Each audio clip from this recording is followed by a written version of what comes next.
Աշխատանքի և սոցիալական հարցերի նախարարությունը հանրային քննարկման է ներկայացրել նոր նախագիծ։ Այն նախատեսում է աշխատանքային իրավունքների պաշտպանության նոր արտադատական մեխանիզմ՝ աշխատանքային վեճերի հանձնաժողովի տեսքով։ Մանրամասները Օֆելիա Արսենյանի պատրաստած ռեպորտաժում։ Նախագծով առաջարկվում է աշխատանքային հարաբերությունների կողմերի համար նախատեսել աշխատանքային իրավունքների պաշտպանության այլընտրանքային տարբերակ, աշխատանքային վեճերի լուծման արդարադատական համակարգի ներդրում, աշխատանքային իրավունքների պաշտպանությունն իրականացնող աշխատանքային վեճերի հանձնաժողովի ձևաչափով։ Ներդրված նոր կարգավորումներն աշխատանքային հարաբերությունների կողմերին հնարավորություն կտան վեճերի քննություն իրականացնել առավել կարճ ժամկետում, անվճար հիմունքներով, առավել պարզ ընթացակարգով։ Նախագիծը առաջարկում է արդեն առողջապահական եւ աշխատանքի տեսչական մարմնի շրջանակներում ձևավորել մշտական հիմունքներով գործող հանձնաժողով, որը սոցիալական գործընկերության այդ եռակողմ ձևաչափով է գործելու, այսինքն տեսչական մարմնի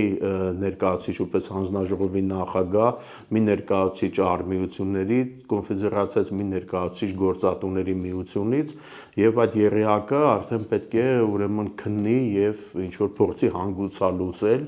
այդ աշխատանքային վեճը, բայց այնուամենայնիվ օրենքը նախատեսվող փոփոխությունը չի զրկում անձին նաև դատարան դիմելու հնարավորություն։ Տեսչական մարմինն ապահովում է հանձնաժողովի գործունեության համար բնականոն պայմանները։ Աշխատանքային վեճերի քննության հետ կապված հանձնաժողովի ծախսերը կատարվում են տեսչական մարմնի բյուջեից։ Այս հանձնաժողովը իր վրա է վերցնում երկու տարբեր ֆունկցիաներ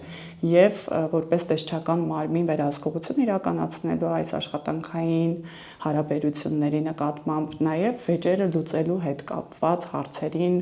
մասնակից դառնալու։ Գործող կարգավորումների համաձայն յուրաքանչյուր անձ իրավունք ունի Հայաստանի Հանրապետության քաղաքացիական դատավարության օրենքով սահմանված կարգով դիմելու դատարան Հայաստանի Հանրապետության սահմանադրությամբ, օրենքներով եւ այլ իրավական ակտերով սահմանված կամ պայմանագրով նախատեսված իր իրավունքների եւ օրինական շահերի պաշտպանության համար։ Աշխատանքային վեճերով կարող է իրականացվել նաեւ հաշտարարություն, հաշտարարության մասին օրենքով սահմանված կարգով։ Նոր նախագիծը ըստ մասնագետների նոր հնարավորություններ կտա քաղաքացիներին։ Քաղաքացիները հնարավորություն կստանան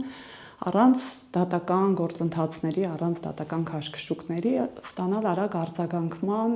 հնարավորություն իրենց աշխատանքային վեճերով խախտված իրավունքների կապակցությամբ։ Հիմնավորման մեջ նշվում է, որ դատական կարգով աշխատանքային վեճերի քննությունը կողմերից պահանջում է տևական ժամանակ եւ որոշակի ֆինանսական ռեսուրսներ, իսկ արբիտրաժն ու հաշտարարությունը գործնականում լավ զարգացած չեն։ Հաշվարկված եւ չվճարված աշխատավարձ եւ աշխատանքային հարաբերությունների հետ կապված այլ վճարումներ բռնագանձելու վերաբերյալ պահանջի դեպքում առաջին ատյանի դատարանն իրավունք ունի կիրառելու արագացված դատաքննություն, որի պարագայում եզրափակիչ դատական ակտը պետք է հրապարակվի ոչ ուշ, քան արագացված դատաքննություն կիրառելու մասին որոշման կայացման օրվանից 15-օրյա ժամկետում։ Նախագծով սակայն սահմանվում է, որ հանձնաժողովին դիմում ներկայացնելու դեպքում կասեցվում է աշխատանքային վեճերով դատարան դիմելու համար սահմանված ժամկետը, եւ նշված ժամկետի հաշվարկը վերսկսվում է հանձնաժողովի կողմից ընդունված որոշումն ուժի մեջ մտնելու օրվանից։ Որպես գործող փաստաբան, նաև աշխատանքային վեճերով զբաղվող, ես կարող եմ ասել, որ պրակտիկայում գրեթե ես չեմ հանդիպել դեպք, որ 3 ամսվա ընթացքում դատարանը, ասենք, աշխատանքային վեճը լուծի, անգամ օրինակ եղել է դեպք, որ առաջին նիստը աշխատանքային վեճով նշանակվել է, ասենք, թե հայցը ներկայացնելուց հետո մի 6-7 ամիս հետո, եւ դա բնականաբար բերում է, որ շատ երկար, կարող անգամ տարիներ տևեն աշխատանքային վեճերի քննարկումը, մանավանդ եթե դա հետո բողոքարկվում է վերաքննիչ դատարան, վճռաբեկ դատարան, դրա համար կարծում եմ, որ կա անհրաժեշտություն այլընտրանքային մեխանիզմ կիրառել, որը կարող է եւ դատարանները բեռնաթափել այդ առումով եւ ավելի այսպես արագ եւ օպտիմալ դարձնել աշխատանքային վեճի լուծումը, կարգավորումը։ Նախագիծը առաջարկում է փոփոխություն նաեւ հաշտարարության մասին օրենքում, որով հանվում է աշխատանքային վեճերով հաշտարարություն իրականացնելու հնարավորությունը։ Հաշտարարության բացառումը աշխատանքային վեճերով գործերից խախտում է իրավական բազմազանության միջազգային փորձի արդեն բավականին արդյունավետ սկզբունքը եւ բազմաթիվ երկրներ ունենալով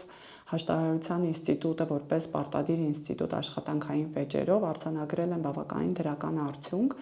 Սա հնարավորություն է տալիս կողմերին իրենց համար ընտրել անաչառ եւ անկողմնակալ կողմ, եւ սա ավելի անցնցում միջավայր եւ բարոյահոգեբանական ավելի կայուն մթնոլորտ է ստեղծում կողմերի համար։ Հանձնաժողովի որոշումների կատարողականության հեռանկարը դեռ կասկածելի են դիտարկում մասնագետները։ Այս հանձնաժողովի ընդունած որոշումը չի ենթարկվում բողոքարկման կամ վերանայման եւ կամովին չկատարելու դեպքում ենթակա է հարկադիր կատարման։ Օրինագիծը մշակող աշխատանքի եւ սոցիալական հարցերի նախարարությանն առաջարկեցինք մանրամասնել նախագծով առաջարկվող փոփոխությունները, ներկայացնել անհրաժեշտությունը եւ կարեւորությունը։ Նախարարությունը սակայն չընդունեց առաջարկը։ Ամբողջական լինի այս շղթան, հա, այսինքն ոչ միայն գործատուն տուգանվի, այլ նաեւ այդ տեսչական մարմնի այս նորաստեղծ հանձնաժողովի շրջանակներում հնարավոր լինի նաեւ ռեալ վերականգնել աշխատողի խախտված իրավունքը։ Հանձնաժողովը իր աշխատանքներն իրականացնում է անվճար հիմունքներով։ Աշխատանքային հարաբերությունների կողմն իր ընտրությամբ իրավունք ունի աշխատանքային վեճի լուծման համար դիմել կամ հանձնաժողովին կամ դատարան։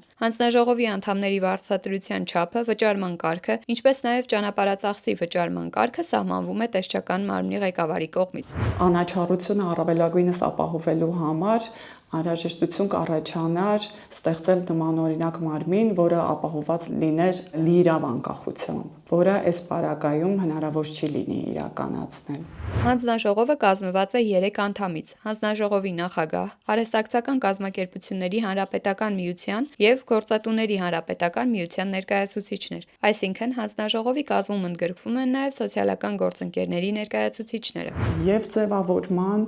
եւ գործունեության ձևաչափը որոշակի ռիսկեր է իր մեջ ենթադրում, ելնելով հենց անաչառության սկզբունքի պահպանման, անաչառության սկզբունքի իրականացման փաստից։ Ինչպես նոր առաջարկվող յուրաքանչյուր նախագիծ, այս մեկը եւս հաստատման ճանապարհին ռիսկեր եւ խոչընդոտներ է առաջացնում։ Կարող է օրինակ խնդիր առաջանալ